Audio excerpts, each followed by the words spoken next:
Welcome to the Back Nine Six Pack with Mitch and Justin. Let's roll. Hello and welcome to episode 55 of the Back Nine Six Pack. My name is Mitch, joined as always by my esteemed colleague Justin. We have a ton to get to tonight. This is a major championship week, the PGA Championship at Valhalla. We will be boots on the ground on Friday. Super excited about that. But first, we got to hear what the people want to know about. Our guy played in the Clovernook Open this past week, an amateur in a professional field. We saw the scores. We've heard the stories of the putting woes, but we want to hear it straight from the horse's mouth here. This is your time, on the record, official Clovernook Open statement from Justin Epier. Yeah. So really, the only way to break it down, I came shot out of a cannon both days, right? And honestly, I'm a prototypical slow starter. Like I kind of, if I'm making pars at the beginning, like I'm good with that. But typically, like I don't get off to really good starts and kind of get behind the eight ball, and then I've kind of got to make up ground.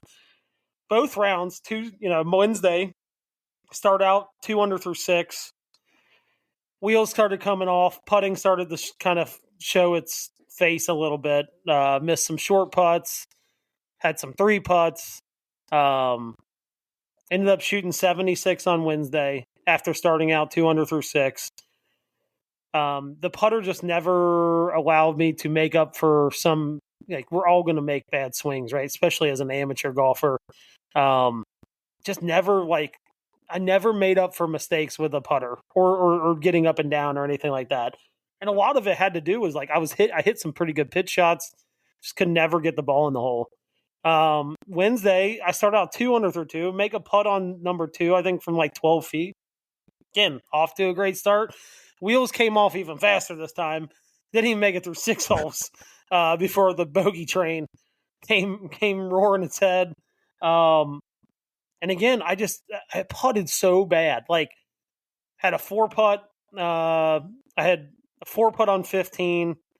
I had 3 putts leading up to that 4-putt. And it just the putter just sucked the any momentum I ever gained just got sucked. The air got sucked right out of the room by the putter.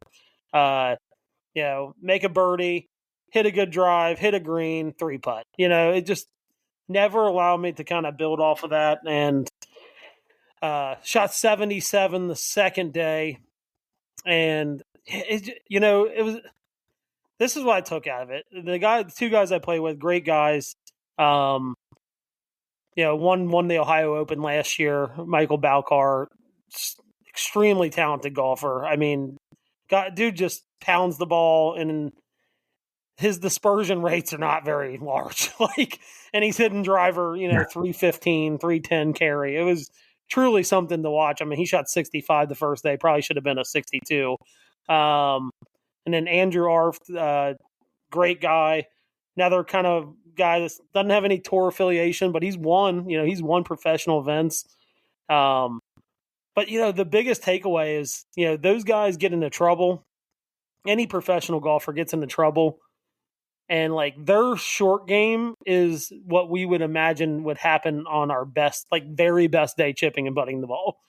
That's how good their short game is. And that was the biggest difference. I mean, I had 77 putts in 2 days. I mean, you want to talk about just sucking all the energy you have out of your body. I mean, it truly, truly, truly is a momentum killer when you're putting the ball that much. I mean, I didn't hit the ball perfect, but I never really got into a lot of trouble. So it's kind of hard to do out there, honestly. But never really got in a lot of trouble. But man, the putts, just so many of them.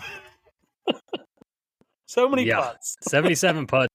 That's an entire round's worth of shots just in putts. Yeah. That's tough. That's true. It's not good. You would almost thought that I was trying to putt that bad, how bad I was putting. I did sell a putter, but I did not sell the putter that I used in the tournament. Just for clarification, that might have came off a little weird. Okay. I am in the process of buying a new putter. Maybe just a change of pace. We'll see. Yeah, we'll see. But the biggest thing I took away is in stretches of holes, I hit the ball better, or just about as good as these guys. At times, I had some flashes with the putter where I made some good putts, but like on a consistent level of like not getting myself short-sighted and putting the golf ball, I'm just nowhere close to these guys, right? Like, it's truly amazing how far away I am. And like, again, we're talking about guys, we're not talking about guys that are playing on the PGA Tour, right? These are guys that are no tour, most of them have no tour affiliation.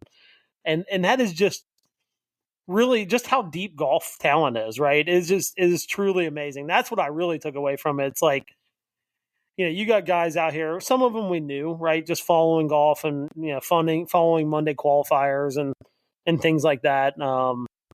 But a lot of them we didn't. And dude, it's just crazy how talented some of these guys are. And it was a joy to kind of sit back and watch, Michael ended up making the cut that I played with. Andrew didn't play his best golf, but man, like when he goes, yeah, I shot 63 in this event. I'm like, I'm not surprised by that. Truly not. Like the way the ball came off his putter, it's like, I could see you getting into a stretch where you just make every putt you look at. Like that's how good his stroke was. But I had fun, man. It was such a good learning experience, and that's what it's all about, right? Played in the U.S. Open qualifier last year, said it was going to be a learning experience, and it was. So started to play really good golf after that. That's what we're going to kind of take from this is, on to my next tournament's not for about a month, but yeah, it was a great learning experience. And shout out to the Wederick family. Some of you have probably heard that name because their uncle's Brett, who played on the PGA Tour, but they're three brothers. They put it on with correlation with the club. And Dave Miller, who was the tournament director, they just put, for a mini tour event to have $100,000 purse is truly incredible. Gives opportunity to these guys to actually win some real money, unlike playing for a pot of like $20,000 and the winner gets $5,000. The winner got $20,000. So shout out to them for putting on an awesome event and Willie Mack getting the win in a 6-man playoff, which was just electric, by the way. Yeah, crazy. So I'm just curious how you felt about this because I looking at your scores. Between the 2 days that you played, you were 2 under in the first 6, right? Yeah. You ended up shooting, I think, 11 over total. So you were 13 over total in your other 24 holes? Yeah. Was it, do you feel like you got tired or lost focus, or it just truly was just like a couple holes and some loss of concentration or something? Yeah, what I felt like after both rounds is like, like if you get one paper cut, it's like, oh man, that hurt. Okay, whatever. It felt like I got paper cut 1,000 times, and eventually just like this hurts. Like, why is this happening? It truly felt like I got paper cutted like 1,000 times, and like 998 of them were from the putter. Like it's like, I don't want to make it sound like I hit the ball like unbelievably good because I did not. Like I had some wild swings. I don't want it to sound like that, but I never got in trouble to where I couldn't get out of it. Like I never got myself into a lot of trouble where it's like, oh man, like par is going to be a really good number here. I maybe had like one hole that way. The rest of it was just tiny mistakes over and over and over again. And like the professional golfers, they just don't make those tiny mistakes. Even the guys that don't have tour affiliation, like they just don't make boneheaded things like hit a par 5 and 2 and then 3-jack, right? They just don't do that stuff. And I did a lot of that stuff. So yeah. And it can't be understated. Some of these pins were crazy hard, which they had to make it that way. These guys would have the winner shot 11 under in 3 days. If they had easy pins, the winner would have been like 19 under. But it just goes back to like being a good sound putter when pins are tough is all the difference in the world. It's the difference between doing what I did and, doing what probably some of the guys near the lead did. So, but again, learning experience. So that's what we're chalking it up to. All right. 2 questions to get off of this. One, outside of any 4 putts or just horrendous putts, like what was the worst shot that you hit that you were just like, oh shit? I'm trying to think, like, worst shot, like, outside of putting. Man, there was I mean, it either had to be the first day I hit a 3-wood on 16 that, like, I hit thin and it kind of, I had to hit over like a hill a little bit, but it wasn't that steep of a hill. And it clearly, like, I thinned it and it hit into the hill and, like, kind of skipped off of it. That was a pretty bad, like, that was a really bad swing. It'd probably have to be either that one or I had one on 12 the first day.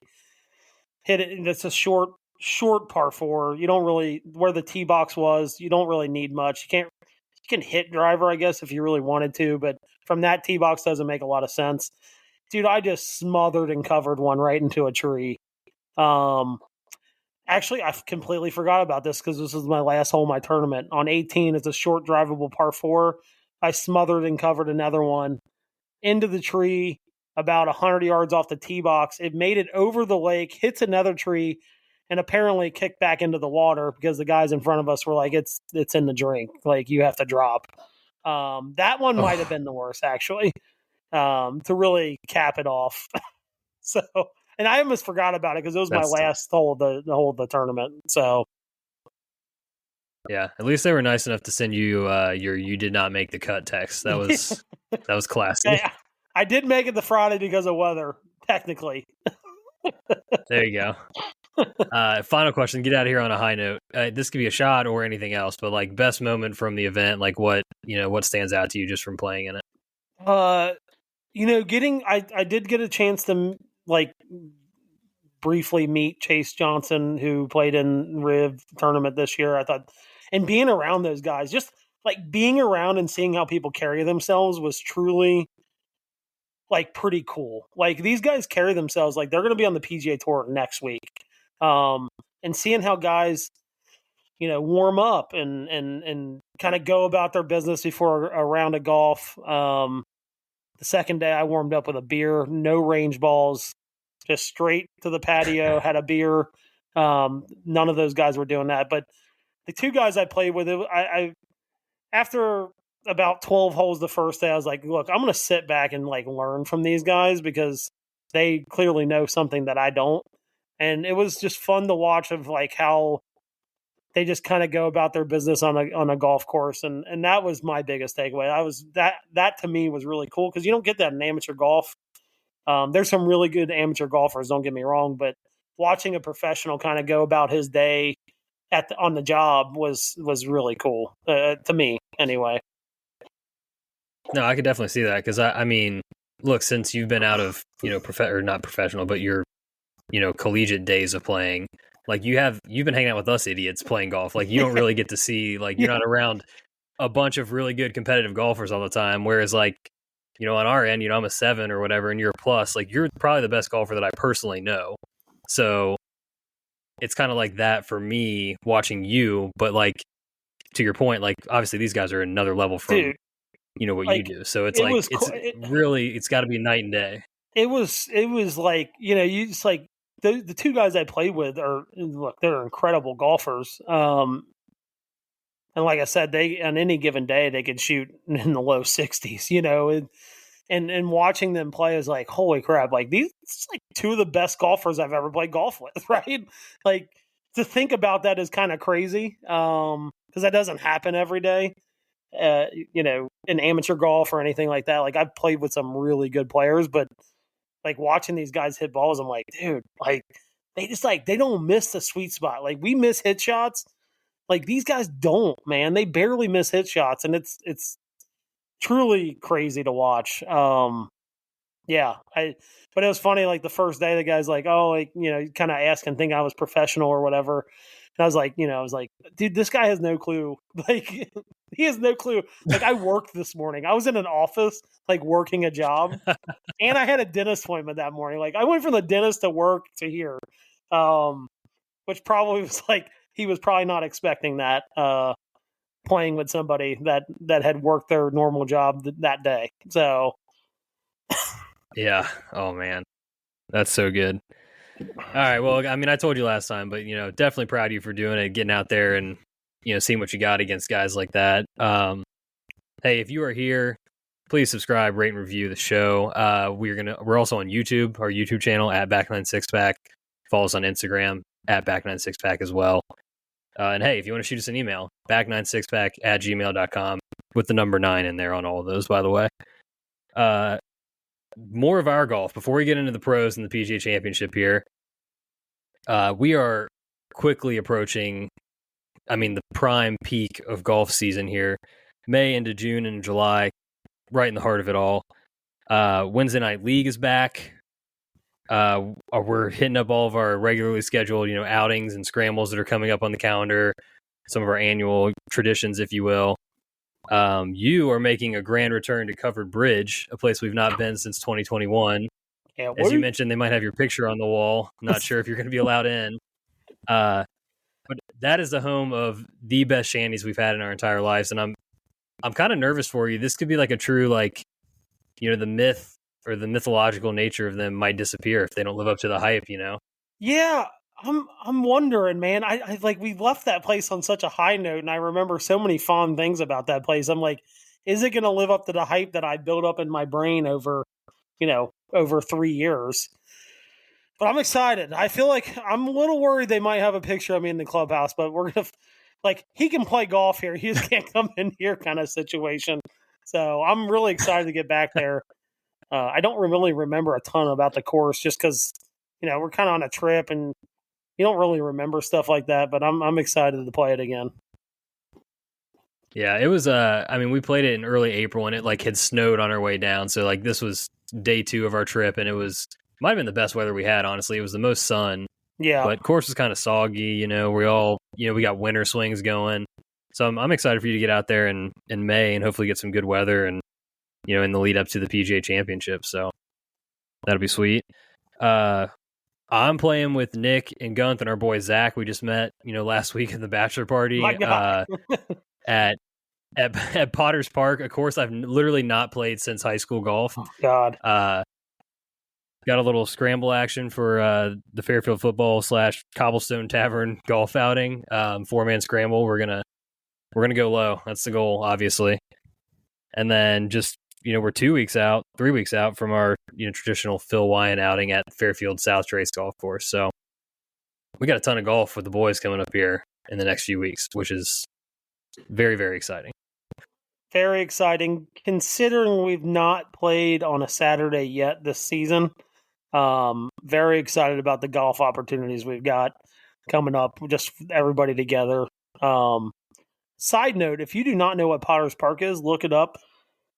It's the purest form of golf. It's like an old muni. It's not very long. And Jack Nicklaus actually has the course record there, if I'm not mistaken, from a junior golf tournament. So yeah, I think they have a statue of him up there, don't they? Yeah. Mm-hmm. Yeah, I think he shot 10 or 11 under or something like that in a junior tournament out there back in the 60s, I'm assuming. So if you have never heard of it, look it up. It's a cool course. Yeah, worth a trip. I'm excited to get back. Different person now compared to who I was then. I probably was wearing freaking cargo shorts out there last time I played it. Yeah, you were. 100% chance of you wearing cargo shorts. It's literally if you think about it, it's 20 years, man. It's crazy. That's nuts. We're old. Very. Anyway. All right, I think it's about that time. It is time to talk some PGA Championship at Valhalla in Louisville. An hour and a half, 2 hours down the road from where we are here in Cincinnati. You guys are heading down Thursday, like we talked about, play Covered Bridge. I will meet you guys down there that evening in preparation for what is hopefully a rain and storm-free Friday at Valhalla.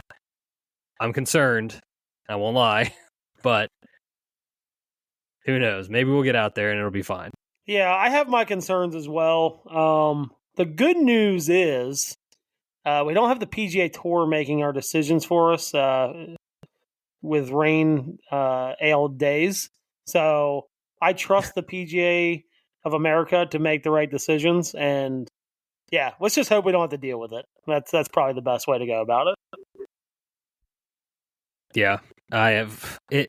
It feels like almost every single big event this year has had something weather related. They just cannot catch a break. Yeah, it's been bad, and I just and the PGA Championship weather last year up in Rochester was not great. It looks like though Friday is the only day with like a legit chance of rain. It looks like the rest of the weekend's supposed to be perfect, but for our sake, I'm a little selfish. I really hope the rain holds off, and at least we get to watch at least a half a day of golf at the very minimum. Yeah, we know how to bring the rain with us. That's for sure. Also, literally, the worst thing that happens at major championship, the one thing that can suck the energy right out of it is weather. Like, you're just pumped to get the TV on, you're streaming featured groups, you're doing all, and then all of a sudden it's like, oh, play is suspended. And then you're just constantly checking. You got the red alert on the app. It's the worst. Nothing sucks the energy out of it. And then you're watching, like if you're just getting to it, you're like watching golf. You're like, oh yes, okay, it's on. And then like you see that little thing in the like bottom corner. It's like aired earlier, and you're like, fuck, like god dang it, like this isn't even live. Like yeah, there's really nothing that can suck the air out of a major like that than the rain. But I think I think that regardless, I think we're going to see a lot of golf because it's not like a solid rain the whole day. It's kind of like one of those getting into summer, chance of pop-up thunderstorms because it's going to be, relatively warm and some humidity. So I think, if we do have delays, it's not going to be like crazy long. And they're not supposed to get a ton of rain down there this week. So hopefully it's like relatively dry, so the water is not an issue where it's going to be super soggy or anything like that. So that's the hope anyway. Yeah. What's our protocol here? Are we taking umbrellas, rain gear? We're not doing golf shoes, right? Can't do it. Oh god, no. Okay. No, I am an anti golf shoe at a golf tournament guy, unless you're playing. Yes. They're not even acceptable for caddies. I know that sounds weird. Like the only ones that are acceptable for a caddy to wear are like maybe like the Air Jordans, like the low top. Yeah, okay. Because those are essentially gym shoes, but like you can't wear golf shoes. Like I know with a chance of rain, you're going to be tempted to do it because they're waterproof, but you just cannot do it. I'm a raw dogger, okay? Like I don't go with an umbrella. I don't go with a poncho. Like I'm at a golf tournament. Like if it rains, I'm going to be wet, right? Like it just is what it is. I don't like carrying stuff with me. I just don't like doing that. Yeah. Like, I don't want to carry a jacket with me. I don't want to carry an umbrella with me. I'd rather be wet than carry stuff when it's not raining. I think I might be with you. I'm going to be the guy that packs all in my truck and then just leaves it there. You know what I mean? Like I'm not going to actually take it with me. It'll be with me, but I will not take it into the tournament. Yeah, it's just a pain in the butt, dude. Like I would rather be cold and wet than to carry a jacket around with me when it's not like, oh, I got this just in case it rains. Because my luck, I'd bring it in and it would never rain. So now I'm just carrying this jacket around looking like an idiot, or I got to tie it around my waist like a third grader, out at recess. Like I'm just not gonna do it. I'd rather be wet. Yeah, no, for sure. All right, we haven't even talked about this at all, so we're gonna just hash this out live. Game plan for the day. We're getting there early, right? We're gonna get there pretty much when the gates open. Yep. What do you think? Do we just figure out what Jay's tee time is, and we're walking with Jay for all 18? Or are we gonna try to pick our spots? What do you think? Yeah. So game plan. Get their gates open. Depending on when Jay goes off. I mean, at the very minimum, I want to watch him for 9 holes. If it works out where like tee times, like got big names that we maybe don't go off or whatever for a little bit between there, we may catch them for like 12 or 13 holes. I'll be honest, you may know this better than I don't really know like when I go to the Memorial, I know the setup of the golf course. Like, hey, we'll follow this guy to 7 and then like, or whatever, follow this guy to 9 and maybe through 11 and then cut over. I don't know the setup of this golf course. I've looked at a map and still kind of can't figure it out, like what cut throughs there are or anything like that. So I guess we'll see. Is the best way to answer that. Yeah. I don't know much about the course other than a few, you remember like 18 and a few holes out there just because the events have been played here. But yeah, the only thing I've heard is really that there's like some pretty good, like the way the course is set up is there's some pretty good like high points, basically. Like they've got it where there's some mounding or some stadium like feels or whatever around some of the holes. So we might be able to find a spot that, has a view of some good spots or several holes if we want to follow some feature groups or whatever. But yeah, I'm with you. We got to be, with Jay and Grayson coming off the top 10 at the Wells Fargo. I checked his stats, struggled a bit off the tee, but he was 15th in approach around the green and putting. So, maybe the game's rounding into form here. That's, all around game is kind of what you need at Valhalla. So might be a nice little cut sweat action or whatever, following the boys out there. Heck yeah. And I think I'm going to make that bet, him to make the cut. It feels like a good bet. Top 60 in the world now. Needs to get in the top 50 to make it into the Open. Seems like his best way of qualifying for the Open, but he keeps playing like that. You top 10s and signature events and stuff like that. And if you get a top 20 in a major, it almost might solidify his spot in the Open. So, but yeah. Either way, it's going to be fun for us to watch Jay out there doing his thing in the biggest of biggest platforms. So we at least got to do nine of that at the very minimum. And it might be a situation where we like, hey, we'll catch them on the back 9 or something like that because they do go off both tees too. So yeah, it might be something like that.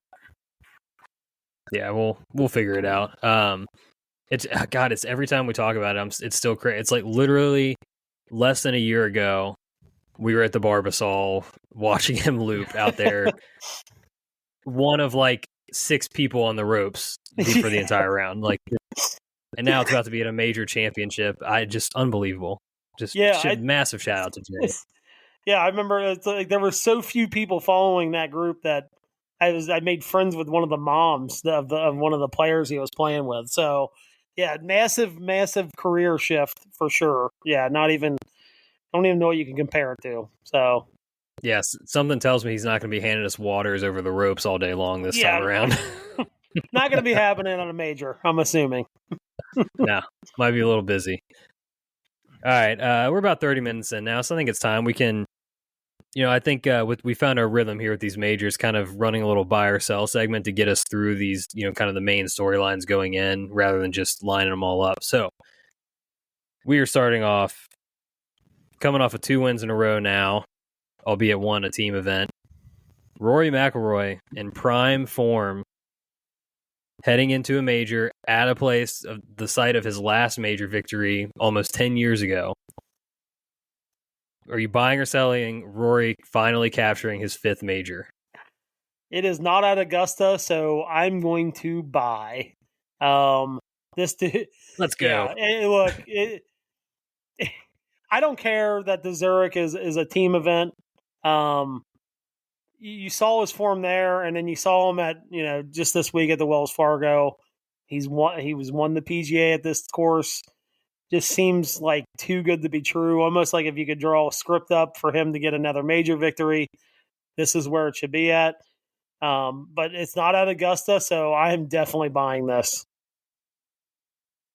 Yeah, absolutely. This is kind of making the rest of the questions moot, honestly. But we can still talk through them. But yeah, I was talking with one of my coworkers, Will. He's one of the bigger Rory fans that I know. So he stopped by today and we were chatting. So shout out to Will. Rory's like the ultimate vibe golfer.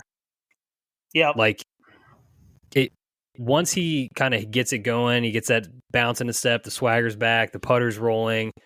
You just got to ride it until it crashes and burns. And I think that you're right. That playing in that event with Shane Lowry just for the vibes alone has freed him up a bit. Got him back. If it's not now, then I don't know when it's going to be. Yeah. Yeah. Again, like it was almost like, the people that set the major venues and tour schedule was like, we're drawing this up to like hand it to Rory, right? Taking him back to Valhalla. Yeah, it just seems like almost too perfect. And like, he's going to be one of the guys I bet. I know his odds aren't going to be great coming off of quote unquote 2 victories in a row, but man, it just seems too perfect. It really just seems too perfect. And maybe the bull will buck us. I don't know. We'll see. Yeah, I think he's currently plus 750. He was kind of in that plus 1,000, plus 1,200 range before the win. Sorry, I had to fire that up. But yeah, I'm all in too. All right, Scottie Scheffler. Apparently the kid has been born. There's been no like really official report, although I think maybe today somebody finally said, yeah, they've had the kid.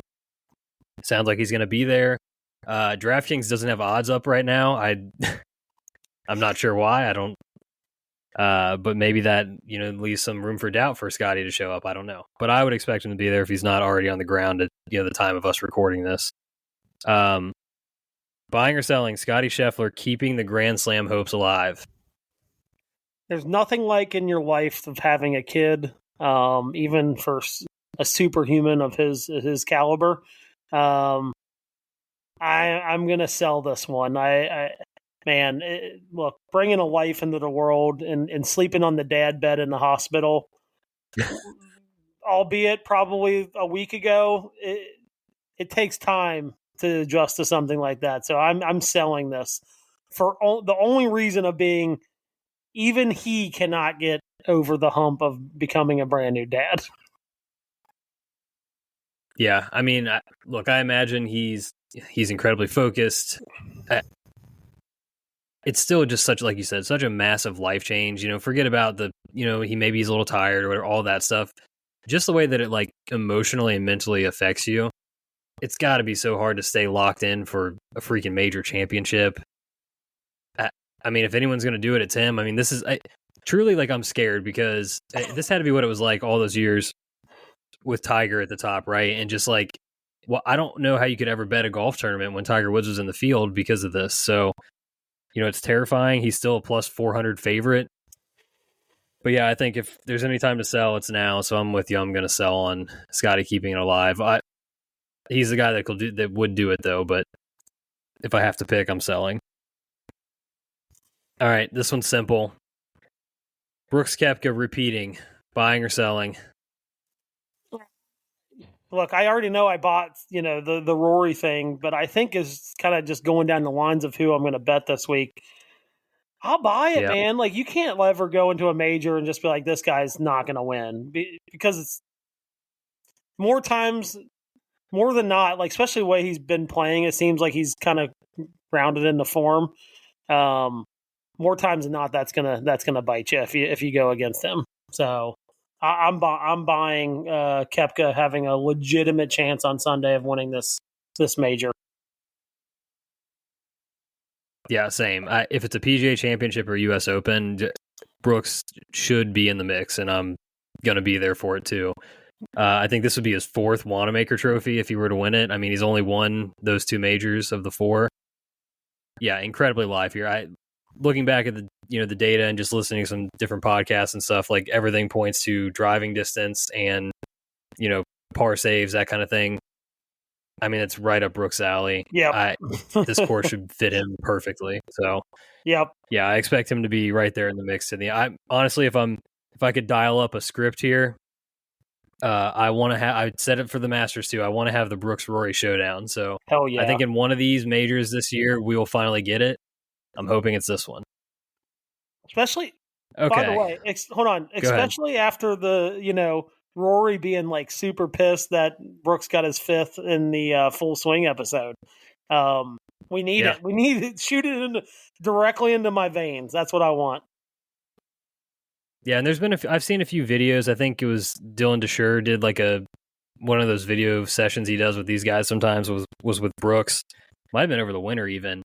And there were some clips coming out where like, he looks at Rory like as a true like rival, like they're the same age. He just passed him in majors. They're kind of jockeying for that like best player of this generation mark right now. So yeah, I would love to see it come down the stretch with the trophy up for grabs between the two of them. Absolutely. All right, this one's a little sad. I feel like there's no hype around this, no conversation around this, purely because he just straight up isn't playing well. Jordan Spieth is plus 9,000 to win the PGA Championship, which would mean he would complete the career Grand Slam. I assume we're selling this, right? We can't get fooled again, right? But I'll tell you this: at those odds, it's just too juicy not to take. Like, I'm going to take it. Like, if Vegas wants me to take it, I'm going to take it. Like 90-1, sign me up. Like, sign me up for my guy. Like, look, I know I am willingly flushing that money down the toilet. I know what I'm doing. I'm looking at the blackjack dealer and telling him, I know I'm taking a hit on 20, but I'm going to bet it. I'm selling this, but I'm going to bet it. That is a great, excellent analysis there. Sell but buy, basically, is what you're saying. Yeah. Yeah, man. Oh my God, you're right. The number's too enticing, but it's just like, I don't know. It's one of those where maybe it's just like, dude, if you're gonna do it, I'm just gonna be excited about it happening. Even if it's like $5, I don't even know if that's worth it right Hell now. Yeah, it's like, it's always worth it. The juice is always worth the squeeze with him. I'm always down to ride that roller coaster, so you don't have to tempt me too hard here. Yeah, it might be a few nickels on our king Jordan Spieth for this tournament, but man, 90-1 just blew my mind. Shout out to Trevor, he texted to me, and I was like, "There's no way! I can't even believe we've gotten here." All right, buying or selling a first-time major winner, that I have on here purely because there are some guys in the top, 6 to 10 on the odd sheet that are, have been playing well, still looking for their first. Xander is plus 1,400. Ludwig coming off the knee injury situation, the precautionary withdrawal, but a second place at the Masters last time out, he's plus 2,000. And then Max also contending at the Masters, continuing to show more major form, plus 3,500. I don't know. I think I'm going to sell. It really feels like one of the big dogs is going to come up here and grab this thing this time, to me. But I don't know. What do you think about a first-time major winner here? Yeah, it just doesn't feel like a course that's going to happen on, especially, like we just talked about 18. Like, even if one of those guys, look, I think Ludwig is a generational talent. If anybody's going to do it, it'd probably be him because he kind of showed no fear at the Masters. Just doesn't feel like one of those tournaments. It really doesn't. So I'm definitely selling this. Yeah. Look, I think Ludwig probably gets a top 5. I think this course sets up really well for him, but I don't think there's any course that sets up bad for him. But yeah, I'm selling this. This does not feel like a venue that a first timer is going to win at. Yeah, I think with Ludwig, I'm with you. Like, obviously the talent, he has it all to win multiple majors. But just like this one coming off who knows what the knee is like. It's probably fine, but just enough for me to be like, no, I don't think so. I worry about Max's length and accuracy a little bit on a place like Valhalla. And Xander we just saw it again this past weekend. Like, when the time was there for him to go win a tournament and put his foot down, he just got freaking steamrolled by Rory for one. That's going to happen. But also, it's not like he was playing well either. He was kind of pissing shots away left and right on his own. So, yeah, I'm thinking it's one of the big guys. It's already got one in the bag who's going to go up and get this one. Last but not least, because it's always a topic of discussion, Talor Gooch. He got the special exemption into the field. Didn't have to go out and qualify this one because he wasn't going to try if he had to. Is he going to make the cut? I feel like this is legitimate major championship life or death for Talor Gooch. You got to show something if you're him. I'm going to buy. I think he makes the cut. Okay. I think the one thing that we all kind of get lost in the whole conversation is like, these guys, they're not, the live guys aren't playing like ho-dunk, chip and putts, right? Like, legitimately at one point last year, he was one of the best golfers in the world. Now, is he still at that same form? No, but when you're talking about making the cut, like, I think that's a feasible thing for him to do. Now, what he does after that cut is a whole nother story, but yeah, I'm buying this for sure. I am absolutely selling the shit out of this one. Oh, disagreement. I think if your mentality is you're not going to go try to qualify for the U.S. Open, you're not going to go try to qualify for the Open Championship, and you just want handouts, basically, you don't got that dog in you. He's not going to do it. He's going to go out there. He's going to crumble under the pressure of this whole thing. I don't think he can put the actions behind his words to get it done. I'm calling for a miscut for the Gucci man. I don't hate that perspective, I guess. Yeah, I don't hate that perspective because honestly, just let's call it what it is. Like, he's not played in front of a crowd like this in 2 years? Well, maybe a year, and that does matter, right? Like, I know these guys have been doing it their whole lives, but that does matter. And I think he probably knows that this is like, hey, I need a good showing to kind of get into these other majors without, bumming himself down to a local qualifier. But yeah, I don't hate your perspective, but I just think it's a very low bar for him to kind of surpass. So, yeah, I mean, I also think there's two things working against me here. One, no offense meant at all to any PGA professionals, but there are like 20 of those guys in this field. Probably only a couple are going to make the cut, and I believe the PGA Championship is also the one tournament that's like top 70 in ties. yeah, So you're going to get a few more guys through than you normally would. So yeah, maybe that works against my bold miscut proclamation here, but I will also say this is probably, honestly, the strongest field in golf since, the split, because the Players' Championship doesn't have those guys. This is all professionals. You don't have any amateurs qualifying, any of that kind of stuff. So, I mean, it's going to be tough. It'll be a tough test. Yeah. And with I mean, that, like you said, the extended cut's probably going to help that cause as far as going against you. But yeah, it's definitely, I mean, with no amateurs and things like that, it's going to be, it's going to be definitely the hardest field in golf for sure. Yeah, good week for potentially a make the cut parlay here. See if we can dial something up on that. All right. You had a good call. I thought this was a fun exercise. You wanted to go ahead and pick. You want to take your low PGA professional, right? I couldn't find a betting market for it, but I think just among the list, we're gonna back a PGA professional who we think is going to go the lowest. This year's Michael Block, essentially. Maybe it is Michael Block. I don't know who you're taking, but not my pick. So I think this needs to be a no Michael Block pick. That's fair. I'm cool with that. I'm going to toss it to you first, though. Who is your PGA professional of the week here? So I did a little bit of research. Obviously, don't know a ton. But I'm going with Brandon Shattuck. He's making his second appearance in the PGA Championship. 29 years old. Actually, excuse me. He's making his first appearance. My bad. Out of the University of Delaware. He won the 2023 PGA Professional Championship. Did not know that. He teed 16 this year to make the what do they call it? The group of 20 or whatever. So that's my pick for low PGA Professional. All right, I think I found the cheat code for this, so my apologies for possibly taking the easy way out here. I'm going with Andy Svoboda. He's actually a former touring professional who is now a PGA pro. My guy here, he's 44 years old, been a pro since 2004, went to St. John's University. I mean, this is a guy that's actually won Korn Ferry Tour events.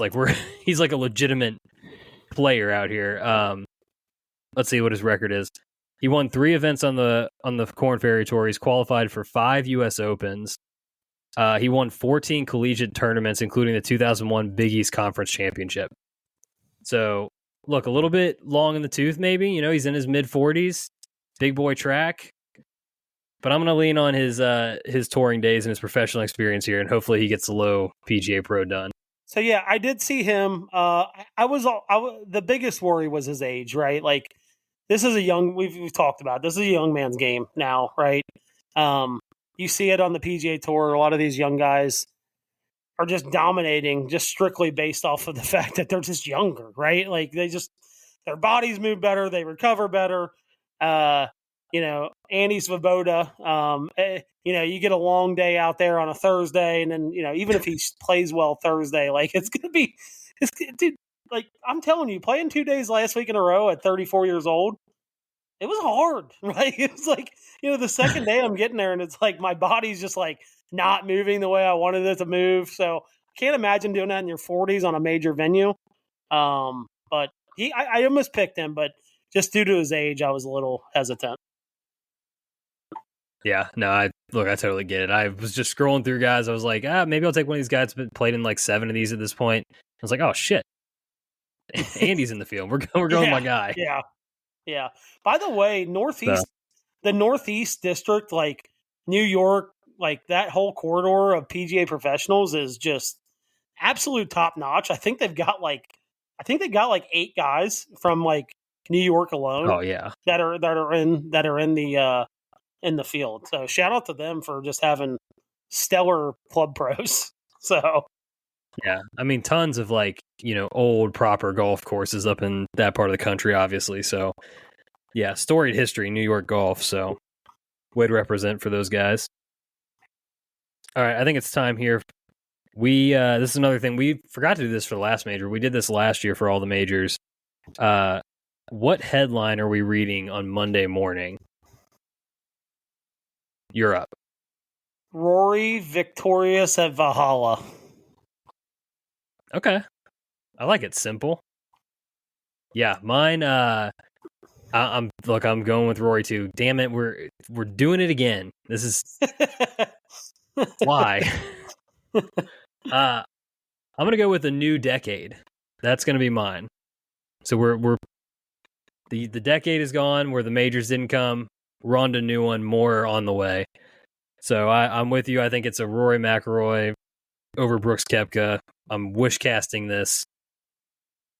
That's my pick. Okay, I like it. Yeah, yep. I mean, look, speaking of picks, we showed our cards, right? Like we're riding the Rory train this week. We showed our cards, but man, again, I can't get over. It just feels too right, and sometimes you just don't even overthink it, right? If it feels too right, it's probably right.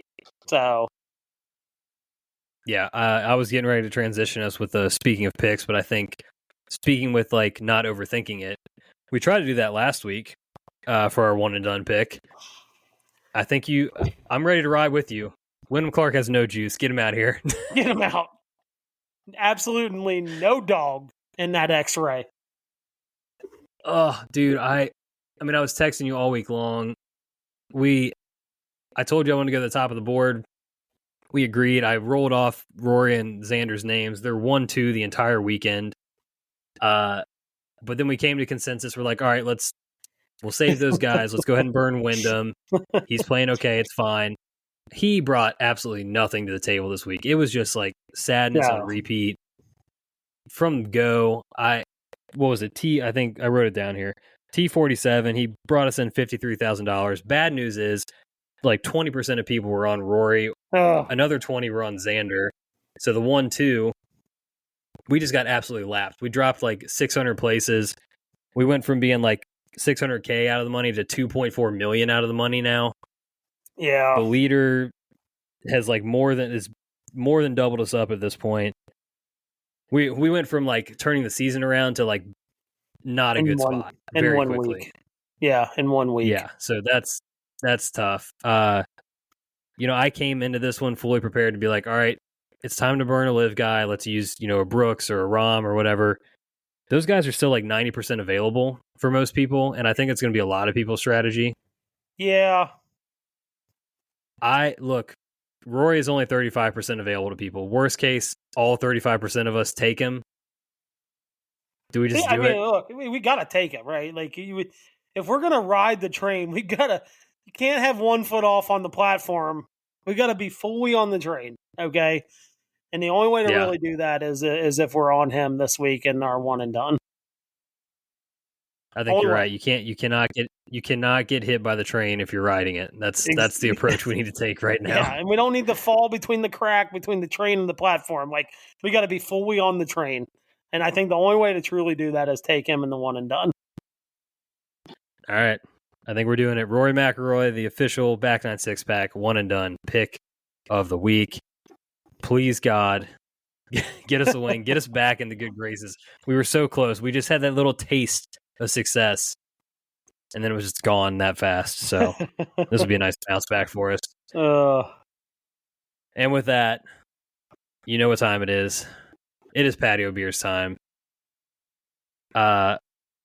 Prime Patio Beer season. It's hopefully we get to have some Thursday or Friday, one of the two. Just please give us the weather we need. Look, that's where I'm heading after this. I'm gonna go. It's supposed to rain tomorrow. I'm gonna head out, catch the last of this nice weather for a couple days. So that's where I'm heading after this. But we're gonna go there. Actually, we're gonna get a pre-party to my Patio Beer.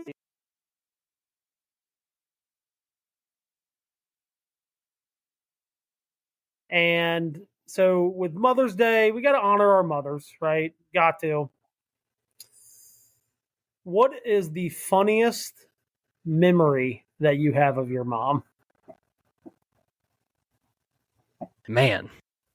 Yeah, you teased before this about putting us on the hot seat. You really did. I think I literally feel my seat getting hotter right now.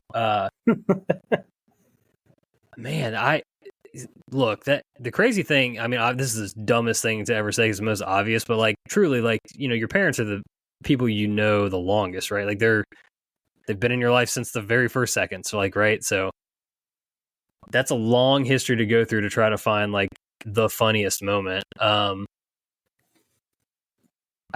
do this to you all the time. Do you have one off the top of your head? Oh God. Yeah, I definitely have one. Okay. I'm going to let you lead off then while I think about it. Maybe you'll jog something loose here. So I don't know how old I was. I do remember the scenario, but I don't remember how old I was. I remember my dad wasn't there. National championship game for basketball was on. And me and my brother sitting there. My mom's like, look, we're not cooking dinner tonight.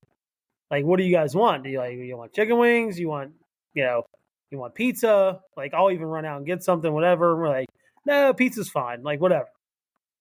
So and my brother goes, well, hold on. He goes, ask them for their pepperoni pizza deal that they have going for the championship game. My mom's so gullible. Look, love the lady to death. Love her to death. But she is so gullible. She's like, pepperoni pizza deal. Like, ask him for it. So she gets on the phone. She's like giving the address, all this stuff, and then the next thing you know, it's like, we're actually going to do the pepperoni pizza deal tonight. The deal you have running, and like, and then you just saw her face just go red, like just completely red. And for those of you who don't know what pepperoni is, it is a dog treat. And like, she was so embarrassed. Like, I bet the person that was on the other line of the phone could like literally feel the embarrassment coming through the phone at that moment. And, you know, she's not making a call on a cell phone, right? Like, she's making it, which makes it like the memory that much funnier, is like seeing her call from like the wired in landline. But that, like, I just remember the embarrassment. There was a moment where I guess I was probably too young to remember this. I don't remember this at all. But she was like walking out of the mall, hit a patch of ice, and like slid under our car. I don't remember that. That would have probably been up there, but I don't remember it. But I do remember the pepperoni pizza being ordered that night. So, oh my gosh, pepperoni pizza. That's pepperoni tough. pizza. Yeah, I mean, I'm really at a loss right now. There's some moment. I mean, I've got a ton of just like really fond memories with my mom, obviously, but like trying to think of something that's like laugh out loud funny I know there's something. I'm just not coming up with it on the spot. I mean, there is. So it starts in kind of a dark space here. Probably about 12 something years ago at this point. My dad actually had a pulmonary embolism and was like hospitalized really bad. Luckily made it out, all of that. But in the interim of that, my dad is kind of the backbone of the family, really, like very, very dependent upon him. He was always the one growing up that, did the majority of the cooking and stuff because my mom worked a lot of nights when we were growing up, that kind of thing. So anyway, dad's in the hospital. We're just trying to simply figure out, like, okay, we need to eat. Like, I know this is a tough time, but like, we gotta do something. So we're like, oh, well, we'll figure it out. We'll cook something. We were like, we'll do burgers. That seems easy, right? Mind you, I've never fired up a grill before. I don't know what the hell I'm doing on any of this stuff. Like, I've never made a patty in my life. Like, whatever. Literally, this was like sitcom level stuff happening for like an hour straight. Nobody in the house knows how to do anything. I'm out there yelling. Susie happened to be there. I'm yelling in the house, like, how do I even start the grill? I'm like chucking patties on the grill's not even started yet. Like, whatever, that's going on. My sister's inside. She's trying to water the plants that hadn't been watered for a few days on top of this like china cabinet. Completely misses like the inside liner of the thing, and there's just water pouring down the sides of the cabinet. I think, long story short, at the end of the day, we ended up just like making grilled cheese or something, right? And we're all just sitting there. And we're like, it was just one of those where it was like, damn, like we really need dad around, which is obvious, but like it was. I just remember looking at my mom being like, what are we even doing? Like, truly, like, how is this possible that we have no clue how to make a dinner right now? Yeah, you're looking at your mom like, where's the manual at for this house? Like, how do I learn? Like, did he not leave notes around? Like, how do we figure this stuff out? Yeah. I mean, at this time, I'm 21. I'm probably 21 years older, so it's not like I'm like a teenager. Like, I'm, an adult, should be self-sufficient adult. And it was, so that was like within some darkness, a pretty funny moment. I also remember, our high school football team went to the state championship our freshman year. Well, you weren't there yet, but I was there. So like my dad, again, had a slip disc. It was going to be me and him that went, but he could not drive because he was just like down bad with his back.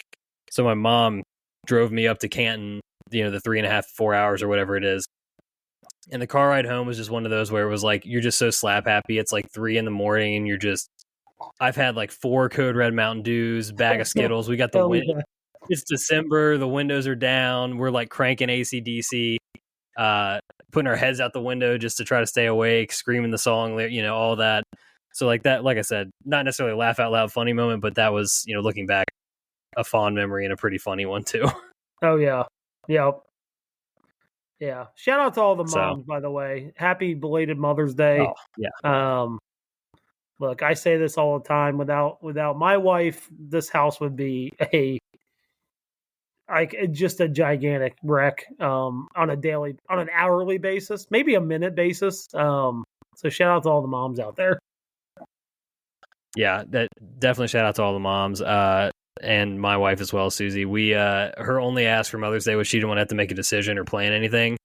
So I tried to do all that stuff and quickly realized how inept I am at doing any of that. It turned into us not having enough time at all to do all the stuff we were trying to do. So yeah, definitely shout out to the moms who hold everything together. Yeah, outside of my wife, my mom, she did a lot of following a golf. She was not a golfer. When, golfed here and there, but she was definitely not the golfer of the family. And she watched me in all tournaments, all this stuff. She was 99% of the time more nervous than I was most of the time. Like, I'd look over at her and I'm like, I can feel the nerves like radiating off of her towards me. But we had a good run there one summer where like we went to a couple tournaments. Like I'd won a tournament and then we like we went up to Canton. Funny you said that. We went up to Canton for a tournament and like it was just me and her for 2 days. It was really cool. We did the Football Hall of Fame and stuff like that. So if we're going to fond memory, I don't want to throw her under the bus too much with the pepperoni pizza, but but fond memory. I remember that summer pretty, after I won the tournament, we had like a 3.5 hour drive and making phone calls and telling people what I just did. It was cool memory. Yeah, for sure. All right. Well, actually, the story I told kind of ties into this question because it's basically going to be my answer for that. What is something that you learned embarrassingly late in life? Man, that's such a good one because I feel like there's a lot of them. I think this question's easier. I was going to say this question's easier to answer like 10 years ago than it is now because now I feel like we've kind of lived some shit. Probably. I'm going to pass it to you and let me think a little bit here. Yeah, mine's pretty straightforward. Like I mentioned, Dad did like all the cooking in our lives, and my dad's just so good at stuff and like generally like would just kind of handle shit around the house. So like I just didn't have to do much growing up, really, like to be honest. And probably on me for not just jumping in and offering a little help here and there. But I'll never forget, Susie and I bought our first house in 2013, and we were trying to make a dinner or something one time, or she was sick. I can't exactly remember, but she asked me to make her chicken noodle soup, and I was like, I don't know how to do that. And I'm talking like from a can, like a condensed canned soup put into, pot and turn on oven. Didn't know that was, I thought there was like a process to this, you got to add some water or something crazy, whatever. No. Also did not know how to boil noodles. So we've come a long way in, those 10 years. Enjoy cooking now, love cooking. We cook our dinners every night. Love to get out on the grill, all that stuff. So I think that's, for me, just generally like the basics of cooking, like boiling noodles, heating up a can of soup, like very simple stuff that I should have known before I was like 24 or 25 years old. Yeah. So now that you say that, like, I think like a basic thing in life that I've just like had, I don't want to say like, this was, the first one's not like super late in life. But the first one definitely that is most vivid in my memory is going to college and having to do laundry for the first time and having no ideas that like whites and colors don't go together. And I found out the hard way. So we had this like white, one of our shirts for golf was white and, getting ready to head out of town, just toss everything in there, like coloreds, whites, that shirt's in there. And like I kept it for the memories, but like this white shirt was no longer white. It had like a tint, like not like oh it's a pink shirt now, but like it had a tint to it, and it was definitely not white. And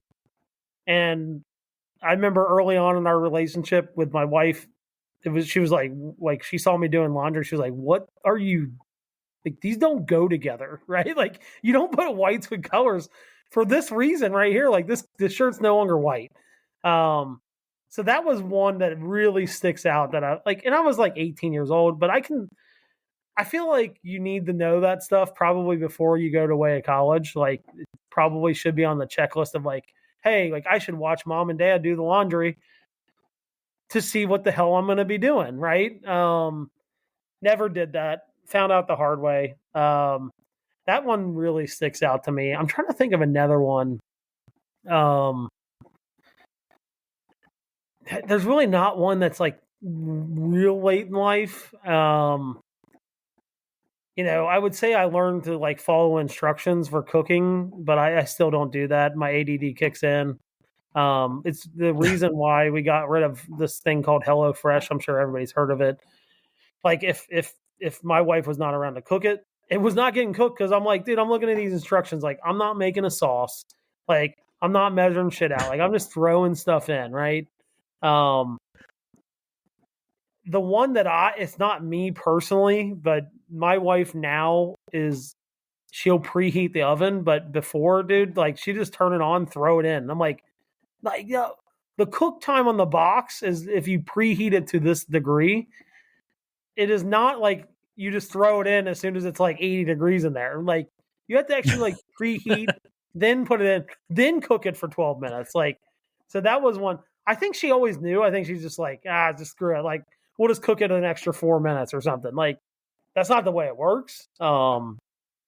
Yeah, I mean, that's the one that really stands out to me just because I had a shirt that was no longer white. Nothing, I don't know. Like, there's still stuff I need to learn with like plumbing and stuff like that I would love to learn, but nothing that's like blatant, I guess, that I can think of. I'm sure as soon as we get off here, I'm going to think of something like, all right, yeah, that's pretty embarrassing, but. Oh yeah, I'll be the same way. And it's like the things that hit you kind of in the transitions of life, right? Like owning your first home, getting married, having a kid, like those kind of moments where it's like obviously you're hitting a huge learning curve. So definitely those kinds of things. But I know there's stuff that's just like really like there's got to be things that exist, like I don't know, like on a car or whatever, right? That's like, oh, that like I should know that this thing does that or this function of a certain whatever. And I just don't know it yet. But like I'm gonna find out like in a week, and I'll be like, holy shit! It's those things is what I was trying to. You're gonna find out the hard way. Like that's the only way to learn things. Like you just look. It's a trial by fire, right? Like you're gonna learn it the hard way. Like I know a couple girls that like found out, they had cars that burned oil, and it's like at some point, like you need to put oil and like you need to go get an oil change, right? You got to make sure there's oil in your car. They found out the hard way. Unfortunately, probably a very expensive mistake. Like I've heard that story a couple times, but I don't know. I don't have anything like blatant like that, but other than the shirt thing, like the laundry thing, was a disaster. Like it was truly a disaster because it was like our second tournament year. I had to like wear that stupid tinted shirt for the next like 3 months. I hated it. Like we're wearing white today. Fuck. Like I'm not wearing white. I'm wearing like a tan color. Yeah. You guys can wear white. You got your eggshell Dragons polo on. Matte eggshell is what my shirt was. Yeah. Oh man. All right. I think that's a good way to wrap it up here. Again, thank you all for listening or watching if you're catching this on YouTube. Please, while you're there, subscribe, rate, and review. Leave a comment for us. Ask us a question, whatever you want to do. And follow us on social media at Back96Pack. We are really looking forward to being on the ground on Friday at Valhalla. Pray for us for good weather, please. We want to actually see some golf. I don't want to be standing around through a rain delay for 12 hours. So, that'd be great. Yeah. Anything else to get us out of here? And follow us too for like we're gonna be taking pictures all day. Like we're might be like live posting stuff. I'm just gonna be too excited, like just way too excited. I should have asked you this. Is this your first major that you've been to? Yeah. I'm so pumped. Look, if I don't know what religion people follow that listen to us, but if you have a religion, please pray for my bank accounts. It's going to be an utter disaster when I get into that 30,000 square foot merch shop. When you have literally full size Louisville Slugger bats that are PGA Championship, logoed and everything like that. Just it's going to be a feat of epic proportions for sure. All right, stay tuned for that. I'll be sure to catch Justin in the act in the PGA Championship store. We'll get some stuff out on the story for that to see how obscene the purchase is. So, on that note, we will see you guys next time. Cheers. See ya. Thank you for listening to another episode of the Back 9 Six-Pack. Be sure to follow us on Instagram and Twitter at Back 9 Six-Pack for all your content needs. We'll see you guys next week. Cheers.